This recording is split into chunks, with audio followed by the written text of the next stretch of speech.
Hey everybody, thanks for joining me here again today. Today's video is on the gray rock method. This method and technique for dealing with narcissists is something that I only recently became aware of in terms of, I didn't know that there was a term for it, but in doing more research realized this is exactly what I used with my mom until I was able to go no contact. And that's kind of the point, is I realized that not everybody can go no contact, and that's frustrating because I still believe that no contact is the best and safest option, but it's not available to everybody. Financially, the narcissists make it very difficult because they want you to be reliant on them. Emotionally and psychologically, they've placed fear in you, placed doubt in your mind that you're capable of surviving without them. So people dealing with their parents, people that are in relationships, and you might have kids together. There's so many reasons for staying, and going no contact might not seem like a viable option. So until that becomes an option for you, this gray rock method can be something that you can utilize. So I'm going to go over why it's effective, but also go over some things that you need to be careful about if you're going to implement it. So the gray rock method is exactly what it might sound like. Your goal is to be as dull and as boring as a rock. The narcissist obviously wants attention. That's their supply. So they're going to try to engage with you to get that attention as best they can. Your defense is to remain as boring and keep the conversation as uninteresting as possible, so they'll hopefully leave you alone. Some keys here: never ignore the narcissist. That can push things to another level. Instead, again, you can resort to just nodding and smiling and trying to just remain nonverbal. You can steer the conversations, making sure, so here's the thing, make sure that the conversations are not involving anything personal to you.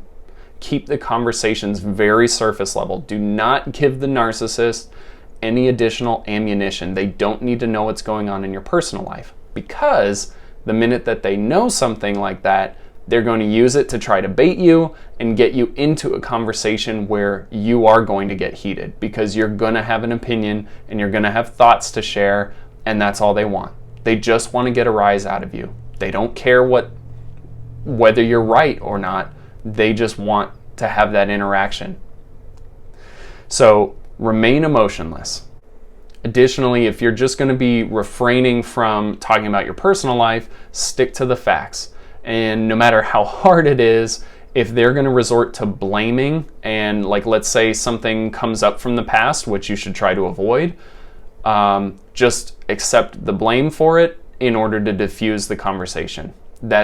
I'm used to doing that, and believe me, that's not necessarily healthy for the long term. You know, my mom would gaslight me and tell me that this is the way that things happened or whatever, even though I remembered it differently, but I'd just say, yep, sure, whatever, because I just wanted the conversation to end, because if it continued any further, it just was gonna drive me crazy. So again, these are tactics and methods that you can use yourself just to keep yourself safe temporarily. So that's a perfect segue into why this can be a slippery slope, and you need to be careful, because little did I know, I was doing this for years. I mean, for 10, 15 years, I mean, as long as I can remember, my mom having these conversations with me where she's like, this is what happened, and I'm like, no, it wasn't, but I had nobody else. It was just me in the room, and she's just making me question my own sanity. So I just developed this technique of just going, yep, okay, sorry, okay, for years. So what happened was, that's just who I started to become. And even though, so after I met my wife, I was fun and interesting at first because we're in that honeymoon phase of a new relationship, so I was really excited. But as she moved in and started living with me and my mom, and then even as we moved out, but still were in contact with my mom, just years of being in this same cycle of behavior, even my gray rock method that I used on my mom, I started to use it on my wife. Not because she was narcissistic, but just because that was the only approach that I knew to take. I myself started to become boring, emotionless, dull. And even now, I have to be careful, because if my wife wants to engage in a conversation with me, I have to actively turn my attention, make sure I'm paying attention. If I'm not staring at her while she's talking, it'll go right over my head. I'm so used to just letting it go in one ear and out the other and just not letting it affect me, because in the past, the information was harmful, manipulative, and just tore me down. So even if her influx of information is positive and encouraging and exciting, I still resort to the gray rock method, and I have to actively fight against it. So I urge you to not only implement this if it feels like it's something that you can use in order to stay safe and just keep your sanity when dealing with your narcissist, but please use caution. Do not let this become somebody who you are, because it's easy. It's easy to start to fall into the trap. Use caution. That's my only request.